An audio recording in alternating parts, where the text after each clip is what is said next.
mas eles abrem para a natureza, abrem para a história a possibilidade de uma descendência diferente. Até então, todos eram filhos de Deus. Na genealogia de Lucas, por exemplo, a genealogia de Jesus, que está lá em Lucas, você vê escrito isso, que Adão era filho de Deus. Mas com a entrada do pecado, nós vemos que da mulher brotou ali duas sementes. Nós vemos Caim e Abel. E duas sementes, duas gerações diferentes.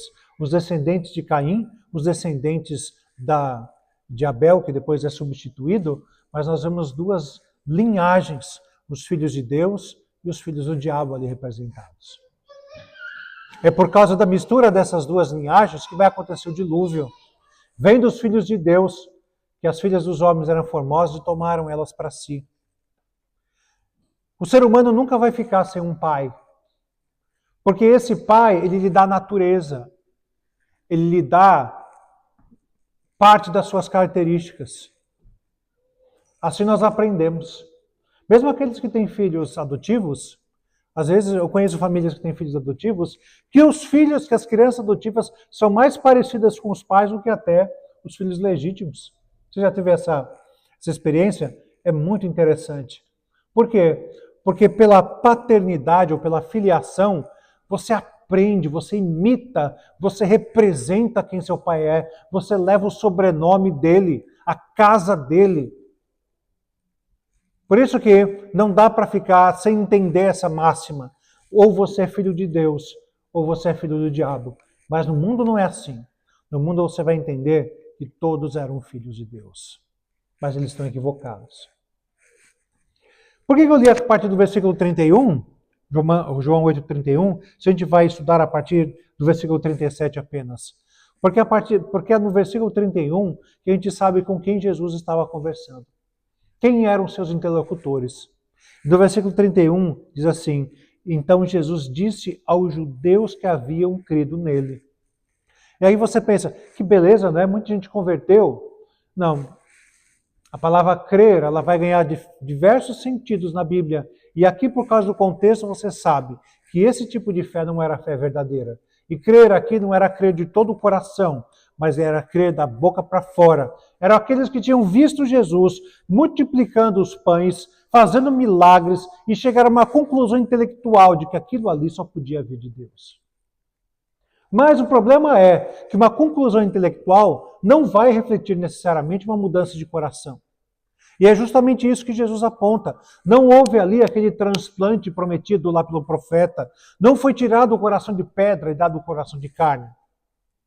Mas o mais importante aqui dessa história, de quem são aqueles com quem Jesus conversava, é que não eram ateus. E talvez sejam ali, nesse grupo, que esteja procurando os filhos do diabo, não é? Lembra que eu disse? Só tem duas filiações, Deus ou o diabo. Aí você pensa assim, não, tem que procurar onde estão os filhos do diabo. Quem sabe lá vão nas bocas de fumo, onde está sendo vendido drogas? Quem sabe foram aqueles que desfilaram no carnaval há 2 semanas? Quem sabe são as prostitutas? Onde estão os filhos do diabo? E Jesus vai mostrar que os filhos do diabo não eram arreligiosos, não eram ateus, mas eram justamente aqueles que confessavam a fé no Deus verdadeiro. Mas era uma crença da boca para fora. E se nós pudéssemos reviver essa passagem em nossos dias? Onde será que os filhos do diabo seriam localizados? Seriam nesses contextos de perversão moral que eu falei para vocês? Irmãos, se eu fosse transportar literalmente esse texto daquela época para os nossos dias, e se Jesus viesse para os nossos dias, para a igreja atual, eu diria para vocês que Jesus localizaria os filhos do diabo assentados nos bancos das igrejas evangélicas, cristãs. Por isso, não quero localizar os filhos do diabo para fora daqui. Mas esse texto é importante para nós nos questionarmos. E questionarmos a verdadeira fé. E questionarmos se aquilo que eu creio a respeito do Senhor Jesus Cristo não é só por causa de tradicionalismo, de conveniência, de costume. Ou se é realmente um relacionamento que impacta a minha vida, que me transforma. Como eu disse, que arrancou um coração de pedra e colocou um coração de carne. E assim, por exemplo, que começa o nosso texto sobre justamente a possibilidade de você estar enganado a respeito de você mesmo. Nós lemos aqui a partir do versículo 37, eles afirmando que são da descendência de Abraão, no entanto estão querendo me matar porque a minha palavra não está em vocês. Eu falo essas coisas que vi junto de meu pai, vocês porém fazem o que ouviram do pai de vocês. Então eles disseram, nosso pai é Abraão. Veja que interessante, eles podiam estar enganados sobre quem era o pai deles. A despeito de toda a certeza que eles tinham, a despeito da tradição que eles carregavam, a vida deles era uma contradição, porque Jesus vai falar que se vocês fossem filhos de Abraão, fariam as obras que ele fez. Irmãos, pensem nisso, na presença de Jesus Cristo na vida de Abraão. Você já parou para pensar que ninguém conhecia melhor Abraão do que o próprio Jesus Cristo? Esses daqui, esses judeus dessa época, estavam a quantas gerações de Abraão? Quantas dezenas de gerações depois que Abraão morreu? Nenhum deles aqui foi testemunho vivo de quem foi Abraão. Ouviam as suas histórias e, pelo que Jesus disse, das histórias de Abraão e da tradição de Abraão, eles ficavam somente com algumas coisas. E o pior de tudo, eles confundiam duas realidades que, de fato, podem trazer confusão. Sabe qual que é? Entre descendência e filiação. O que é a descendência? Olha, eu sou descendente sanguíneo de portugueses, italianos, espanhóis. Mas qual é a minha filiação? E Jesus vai separar uma coisa da outra. Na linguagem corriqueira, na linguagem popular, pode significar algo parecido, mas Jesus, ele está querendo dizer, você pode ser filho, descendente de Abraão, mas não ser filho na fé de Abraão. E é nesse sentido que Jesus Cristo vai aplicar a palavra filiação, ser filho, aquele que crer na mesma promessa. E nisso Jesus era a testemunha ocular da vida de Abraão. Como assim? Dentre outros textos, talvez o mais marcante deles, seja exatamente aquele texto da destruição de Sodoma e Gomorra. Lembra desse texto que a gente estudou há alguns meses? O que acontece? Estava lá Abraão em sua casa com sua esposa Sara, e eis que ele vê de longe 3 homens se aproximando, e ele tem uma compreensão de que aqueles homens não são normais. Ele percebe que são, no mínimo, muito nobres, e ele se sente impelido a querer servi-los.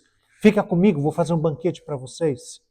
E, de fato, ele manda a Sara preparar uns pães, ele manda seu servo a matar um dos melhores do seu rebanho e prepara ali uma baita de uma refeição, uma ceia maravilhosa, e os 3 comem. Então, o texto deixa mais claro de que aqueles 3 não são seres humanos, mas são seres celestes. E eles estavam ali para anunciar o juízo sobre Sodoma e Gomorra, que aquelas 2 cidades seriam destruídas. 2 daqueles 3, que depois nós ficamos sabendo que são anjos, partem e fica 1. E é com esse que quando anuncia a destruição, com quem Abraão vai conversar. Mas se houver ali alguns justos, será que o Senhor, por amor a esses justos, não os salvaria? Você lembra dessa história toda, não lembra? Você se lembra como é que Abraão se refere a ele? Se refere como Senhor.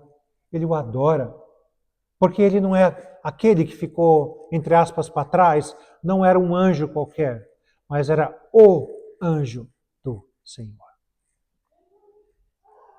A palavra de Deus diz que cada vez que o Senhor se manifesta, ele o faz através da pessoa do seu Filho. Você agora consegue transportar isso para o Novo Testamento? Essa figura do anjo do Senhor, tendo um relacionamento com Abraão, comendo na mesa de Abraão. O anjo do Senhor, ele estava ali anunciando um juízo e que salvaria os membros da casa de Abraão que estavam morando lá em Sodoma. No caso, a família de Ló. O nome disso aqui é teofania. talvez alguns de vocês já saibam, que é quando o Filho de Deus, a segunda pessoa da Trindade, aparecia no Antigo Testamento. Isso aconteceu em várias vezes, sempre nessa forma de o anjo do Senhor, ou em outras formas, como por exemplo quando a sarça está ardendo e ela não se consome. O anjo do Senhor, a voz que falou com Moisés de dentro da sarça, era a voz do Filho, do Messias, porque é por meio dele que o Pai se revela. Agora vamos voltar aqui para o contexto de Jesus conversando com os judeus. Os crentes da boca para fora daquela época. E Jesus deixa muito claro para eles. Eu sei quem é Abraão. Eu sei no que ele cria. E eu sei que não é a mesma coisa que vocês creem. Sabe por quê? Porque a vida de vocês é uma completa contradição. Vejam que interessante. Abraão comeu com o filho. Abraão conversou com o filho, intercedeu diante dos seus parentes, diante do filho. Mas no versículo 39 diz aqui, se vocês fossem filhos de Abraão, fariam as obras que vocês, mas vocês estão querendo me matar. A mim, que lhes falei a verdade que eu vi de Deus. Esse é o grande ponto, a contradição. A maior marca dessa crença hipócrita em Jesus Cristo é uma vida de contradição. E Jesus está expondo isso, como quem espreme feridas. Jesus está mostrando a podridão desse tipo de fé que jamais será chamada de fé verdadeira, porque ela não consegue fazer essa harmonia entre teoria e prática da religião. Perceberam, irmãos, como que isso revela uma falsa fé? Como que isso revela onde estão os filhos do diabo? Porque o diabo não é ateu, irmãos. O diabo jamais será ateu. Aliás, se tem alguém que acredita verdadeiramente em Deus, é o diabo. O livro de Tiago, né? Tiago, irmão do nosso Senhor, escreveu sobre isso. Você acredita no Senhor, você crê em Deus, faz bem, porque até os demônios creem e temem. O problema não é você acreditar que Ele existe. O problema é você não devotar a sua vida a Ele. O problema é você não refletir em seus atos quem é o verdadeiro Filho de Deus. Por isso Ele não pode ser seu pai. Se você não imita o seu irmão mais velho, como que Ele pode ser seu pai? Uma verdadeira contradição. O pior de tudo é que não é só uma contradiçãozinha, mas aquele que deveria ser o Salvador, o Messias, é justamente aquele que você quer matar. Aquele que é o cumprimento de todas as promessas feitas a Abraão. Que promessas são essas? Lembra? A principal delas, que mais aponta para Jesus, em ti serão benditas todas as famílias da terra. Ele era o cumprimento dessa promessa. E agora o que a gente está vendo? Em vez de os descendentes de Abraão louvá-lo e adorá-lo, na verdade agora eles querem matá-lo. Por isso que, se nós fôssemos examinar, determinar onde que existe dureza, onde estão os corações mais duros, meus irmãos, para que haja essa dureza de coração, eu já disse isso algumas vezes para vocês, é necessário que exista exposição à palavra, resistência à palavra. Por isso que você vai ver, por exemplo, um bandido, talvez até mesmo um assassino, pendurado na cruz, e na primeira conversa com Jesus, e ouvindo uma frase da boca dele, ele se converte, se derrete, se quebranta inteiro. Porque não é a perversidade da vida que torna um coração duro, é ouvir a palavra e não obedecê-la que torna um coração duro. Por isso que os corações mais duros não estão nas esquinas usando droga. Os corações mais duros não estão nos prostíbulos. Mas os corações mais duros ouvem a palavra todo domingo e não se convertem a ela. E na verdade entraram por um ouvido, agora já entrou num processo de entrar por um ouvido e sair pelo outro e não ser mais afetado por ela. Isso sim reflete dureza de coração. Versículo 41, agora Jesus diz: vocês fazem as obras dos pais, do pai de vocês.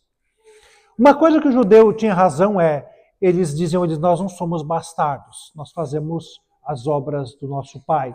E aí eles são confrontados, vão dizer, nosso pai é Abraão. Jesus fala, não, não é Abraão, porque se fosse Abraão, vocês fariam as obras de Abraão e vocês creriam em mim, porque Abraão esperava o dia de se encontrar comigo. A coisa que ele mais esperava, diz o livro de Hebreus, era a cidade celestial. O lugar onde Jesus Cristo vai reinar em pessoa e ter comunhão com o Messias, aquele que seria a razão de todas as famílias da terra serem abençoadas. E porque eles não criam nessa promessa de Abraão, eles não poderiam ser chamados filhos de Abraão. Depois eles vão ser chamados de filhos de Deus.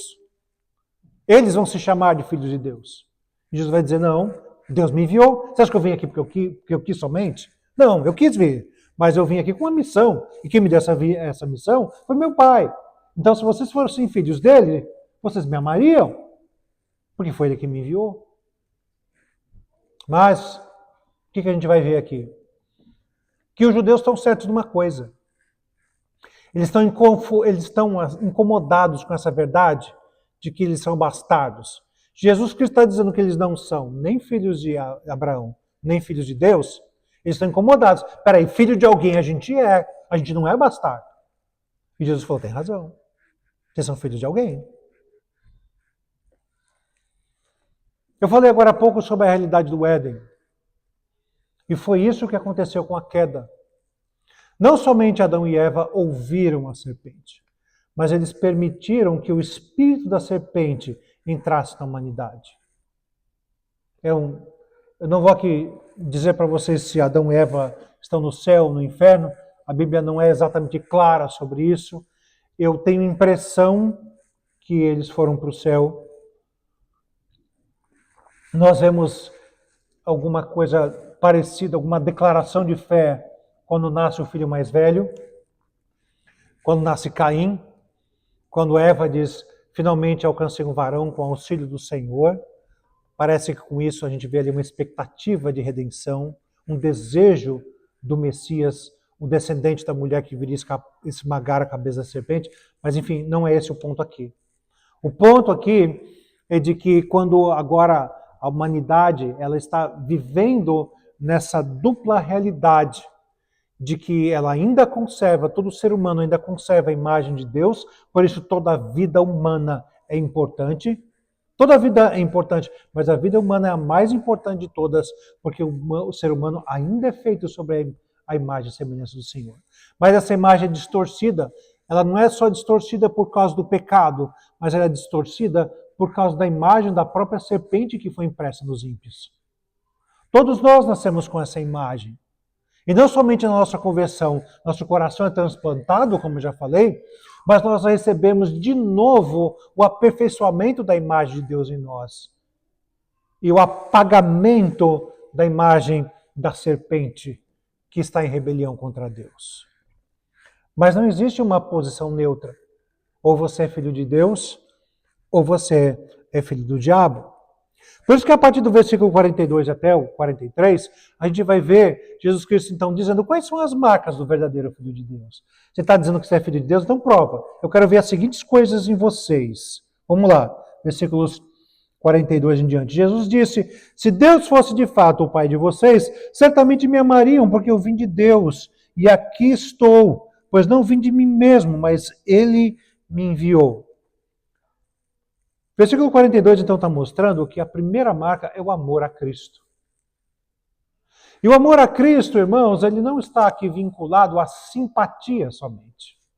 Mas é alguém que está que está num relacionamento profundo com Ele. Que é influenciado por Ele. Um relacionamento de intimidade, ele não tem como deixar de impactar nossa vida. Se você convive com alguém que tem um sotaque, em pouco tempo é capaz de você ter um sotaque parecido. É normal? Se você abraça uma pessoa cheirosa, você fica cheiroso. Já percebeu isso? Não. Quando a mulher está tentando pegar adultéria do marido, que fica cheirando a roupa dele, para ver se encontra ali algum cheiro, porque se aquela pessoa esteja próxima de alguém com um perfume, esse perfume vai ser impregnado. Quando você está próximo de Cristo, você é impregnado de Cristo. Isso é amor. O seu amor a Cristo o torna cheio de Cristo. Se as pessoas se aproximam de vocês com uma fungada, vão pensar assim, essa pessoa aqui está cheirando Jesus. Será que você poderia dizer isso a seu respeito? Será que as palavras que você usa lembram as palavras que Jesus usava? Ou a maneira como ele andava? As prioridades da vida dele, quem sabe? O amor e a devoção dele que tinha ao Pai? O desejo dele se sacrificar pelo outro? Será que esses cheiros de Jesus podem ser vistos na sua vida? Porque é isso que representa amor, irmãos. Amor existe para isso, para ilustrar o que é intimidade, o que é habitar junto, o que é um relacionamento de verdade. E é por isso que isso vai se refletir nesse amor, e na segunda parte do versículo 42 vai se refletir também do quê? Do entendimento sobre qual é a missão dele. Porque eu vim de Deus e aqui estou, porque eu não vim de mim mesmo, mas eu vim porque ele me enviou, e aqui ele está falando a respeito de qual foi a missão que o Pai lhe deu. Se você de fato diz que é filho de Deus, você ama a Cristo e entende o motivo pelo qual ele veio a esse mundo. Ele veio atendendo uma missão dada pelo Pai, e é por causa disso que você quer, então, não só amá-lo, mas como prova de amor, você quer ser seu discípulo. Mas ainda assim, as marcas do Filho de Deus, ama Cristo, entende por que ele veio a esse mundo, quer ser seu discípulo, e ainda no versículo 43 agora, porque vocês não compreendem a minha linguagem, é porque vocês são incapazes de ouvir a minha palavra. Então, olhando isso aqui pelo lado positivo, se aquele que não é filho, ele não consegue compreender aquilo que Jesus fala, se ao contrário também é verdadeiro. O verdadeiro filho é aquele que entende as palavras de Jesus, sabe o que ele quer para a sua vida. É óbvio que naquele caso eram os ensinamentos diretos de Jesus, e hoje em dia a gente pode aplicar muito bem para toda a Escritura. Você é filho de Deus, uma das provas de que você é filho de Deus e não filho do diabo é o fato de você ler as Escrituras e você entender a vontade de Deus para a sua vida, e mais do que isso, você vai moldar a sua vida às Escrituras. Se você não fizer isso, meu irmão, minha irmã, você não está revelando que Deus é seu Pai. Você pode até achar que você é. Vocês acham que os judeus não tinham convicção de que eram filhos de Deus? Vocês acham que eles estavam fingindo? Não, a gente sabe que a gente não é filho de Deus. Mas a gente vai dizer isso aqui só para a gente, sabe como que é? A gente mostrar para Jesus que ele não está certo. Vocês acham que de fato era assim? Meus irmãos, eu não creio não. Na minha visão, os judeus tinham convicção de que eles eram filhos de Deus, filhos de Abraão. Qual a sua diferença para aqueles judeus? Qual a minha diferença para aqueles judeus? Você acha que você é mais inteligente do que eles eram? Você acha que você conhece mais da Bíblia do que eles conheciam? Irmãos, só para lembrar, era normal que um judeu soubesse capítulos e capítulos e talvez até livros inteiros do Antigo Testamento de cor. Há relatos de quando o menino fazia 12 anos de idade e passava pelo ritual chamado de Bar Mitzvah, que existe até hoje, quando a criança judia, ela se tornava maior de idade, se tornava agora filha da lei, era normal que parte do ritual, para ele ser aprovado, ele deveria recitar todo o livro de Levíticos de cor. Você imagina uma coisa dessa? Você acha que você conhece mais da Bíblia do que o judeu daquela época conhecia? Eu duvido muito. Com 12 anos de idade, os bichos já estavam arrebentando no conhecimento bíblico. Mas era só informação. O que garante que a sua convicção de que você é filho de Deus seja correta? Informações sobre Deus? Não.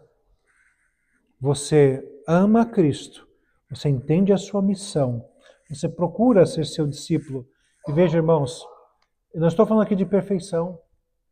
Jesus Cristo tinha, vamos pensar aqui na igreja apostólica, 12, depois 13 discípulos, 12º Matias, 13º Paulo.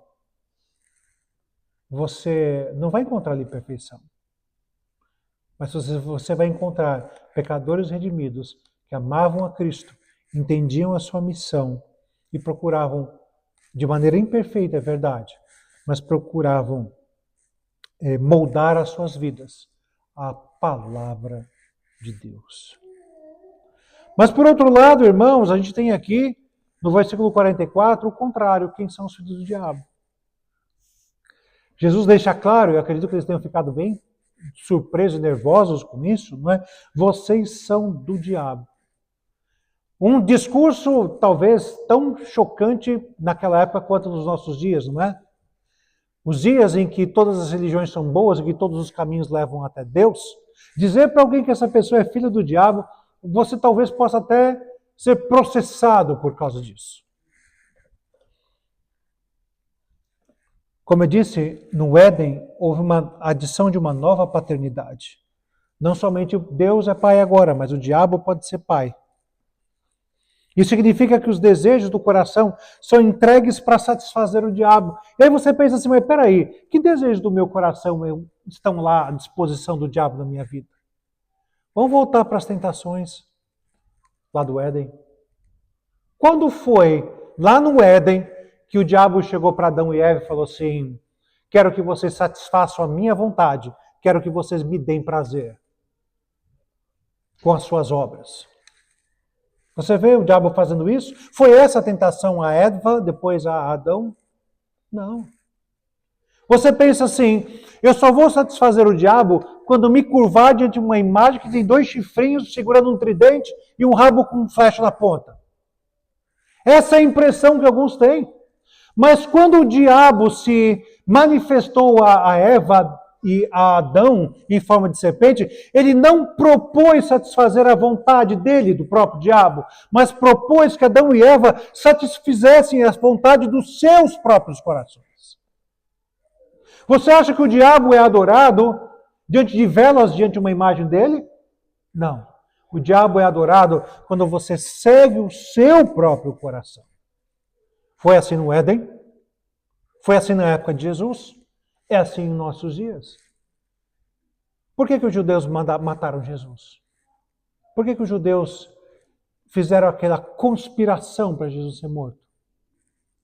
Porque eles estavam preocupados com a adoração? Vocês acham realmente que a preocupação deles é que Jesus se postava como Deus? E eles se tornariam um povo idólatra se adorassem um outro Deus, que não o Deus verdadeiro? Porque tem alguns que defendem essa teoria. Por várias vezes, João nos mostra que não foi essa a razão pela qual eles conspiraram contra Jesus. João, pelo menos por 3 vezes no Evangelho, deixa claro que eles mataram Jesus por inveja. Porque Jesus tinha fama. Porque Jesus atraía multidões. Porque eles, fariseus, estavam perdendo os seguidores no Instagram. Esse era o ponto. Volta lá para o Éden. O diabo vai ser adorado quando você satisfizer os desejos do seu próprio coração em rebeldia contra Deus. O diabo é o vosso pai. E vocês querem satisfazer os desejos dele. Ele foi assassino desde o princípio e jamais se firmou na verdade, porque nele não há verdade. Quando ele profere mentira, ele fala do que ele é próprio, porque é mentiroso e pai da mentira. O desejo, então, de satisfazer o próprio coração, o desejo de fazer o mal contra outros, o desejo ou a opção pela mentira e a criação de uma ilusão em torno disso tudo. Tem mentira, tem inveja, tem ódio, mas tudo isso vai ser envolvido com um argumento de santidade, de maneira que se torna perfeitamente aceitável na sua cabeça, que conhece a Bíblia Sagrada. Não é, talvez, verdadeira fé, mas há muito conhecimento bíblico aí na sua cabecinha. E você envolve tudo isso com uma gosma, disfarçando todo o pecado, para que você consiga conviver com esses dois mundos completamente diferentes um do outro. O que você sabe sobre Jesus, o que realmente você vive, as motivações do seu coração. E aí, então, o versículo 45 vai nos mostrar, porque eu digo a verdade, mas vocês não creem em mim. Esse falseamento da verdade vai ser visto desde lá do Éden também. O que foi que Adão e Eva fizeram? Eles vão tentar esconder desde o primeiro segundo do pecado da humanidade. Quando eles comem do fruto proibido, abrem-se os olhos e eles vão fazer o quê? Esconder a própria nudez. Quando Deus se manifesta, Abraão, onde estás? O que eles fazem? Se escondem atrás da moita. Esconder, disfarçar. Essa foi a maneira como eles agiram no Éden. Foi assim que agiram contra Jesus. E é assim que nós somos inclinados a fazer hoje em dia. Vamos distorcer os fatos. Adão, por que você comeu do fruto? Não, Senhor, não foi porque eu fui fraco, não foi porque eu fui omisso, não foi porque, eu cobicei aquilo que eu não deveria, mas foi porque a mulher me deu. Não, claro que havia uma ponta de verdade ali, óbvio que havia sido Eva que deu fruto a ela, Eva vai fazer a mesma coisa, é claro que há uma verdade nisso, não foi a serpente que enganou ela, de fato ela foi enganada. Depois Paulo vai confirmar isso, que a mulher foi enganada no Éden. Adão não, foi mais sério. Essa é uma conversa para outro dia. Mas esse não era o ponto principal. Hoje em dia a gente faz a mesma coisa. Vamos contar partes de verdade para tentar enganar uma mentira bem grande. Essa é a marca dos filhos do diabo, contrastando com os filhos de Deus. Mas Jesus se apresenta aqui no final, versículos 46 e 47, como sendo o caminho para a gente se tornar filho de Deus. Eu não sei qual é a avaliação que você faz da sua vida até aqui. Quem sabe eu espero que seja uma avaliação profunda. Eu espero que realmente você tenha questionado toda essa tradição de cristianismo na sua vida e tenha se questionado, Senhor, será que eu não tenho sido assim? E sabe, irmãos, que esse risco, para nós, que a maioria de nós, como somos brasileiros, vai se tornando cada vez pior. Porque se na nossa infância eu vivi uma casa de um lar católico, e nós nos chamávamos de católicos não praticantes, conforme vai se criando gerações de evangélicos, vai se criando o risco de a gente se desenvolver o mesmo tipo de doença.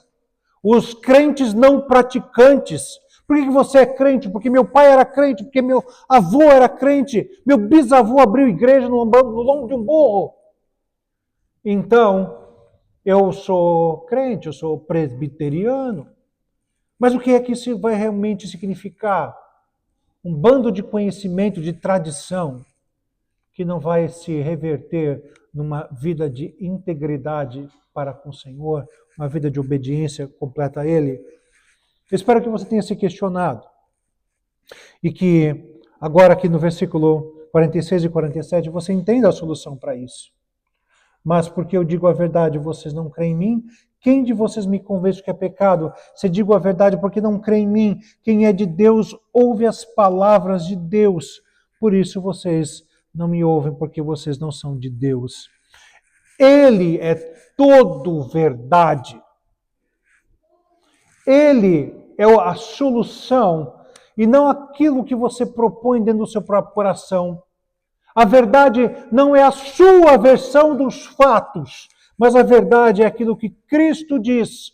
E hoje, de maneira mais ampliada, através do que diz as Escrituras, isso é a verdade. Não importa o que você acha, não importa o que você crê. Se for diferente do que diz as Escrituras, fique com as Escrituras. Não com essa versão de mundo que você criou na sua cabeça. Por isso, irmãos, aplicando isso aqui para a nossa vida e nos preparando, inclusive, já para a ceia, examine bem a base da sua confiança. Será que está na tradição, na história familiar, no cargo que você ocupa, ou está realmente em Cristo? Meça a sua filiação, sabe? Põe uma régua na sua relação com Deus. Você o ama a ponto de se submeter completamente à sua palavra, mesmo ela confrontando você com esses pecados que podem até ser socialmente aceitáveis. Por exemplo, somente aqui, eu imagino que isso deva acontecer durante toda a sua vida, mas somente aqui desse púlpito, quantas vezes você já não ouviu falando sobre relacionamento marido e esposa? Houve alguma mudança? Não.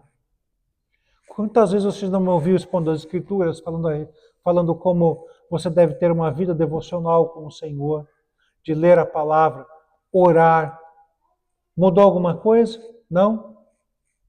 Quantas vezes você já ouviu expondo as Escrituras, dizendo com muita clareza, olha, as Escrituras dizem que você precisa se envolver com a sua igreja, que você precisa servir com seus dons espirituais.